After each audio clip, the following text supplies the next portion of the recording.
আমি প্রত্যেক ধর্মের রাজ রহস্য জানি, প্রত্যেক ধর্মের সারমর্ম আল্লাহ রাব্বুল আলামিন আমাকে জানিয়েছেন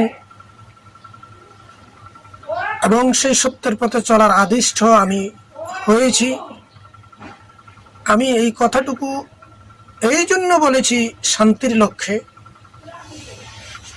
কারণ বর্তমান সমাজে বিভিন্ন ধর্মের মাধ্যমে অর্থাৎ প্রত্যেক ধর্মেই কিছু কিছু লোক সৃষ্টি হয়েছে বা ধর্মগুরু সেজেছে, ধার্মিক সেজেছে।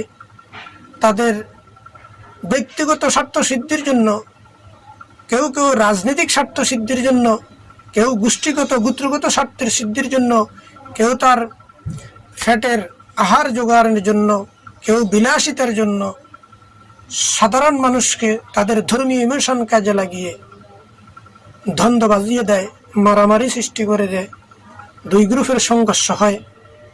আর তাতে করে ওই সকল কিছু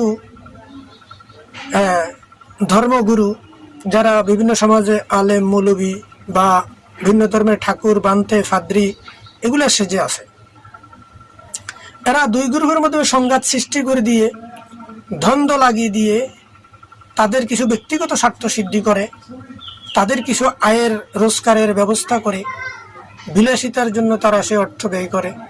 কেউ কেউ তার ধর্মীয় রাজনৈতিক স্বার্থ সিদ্ধির জন্য দুই গ্রুপের মধ্যে সংঘর্ষ বাজিয়ে দেয়।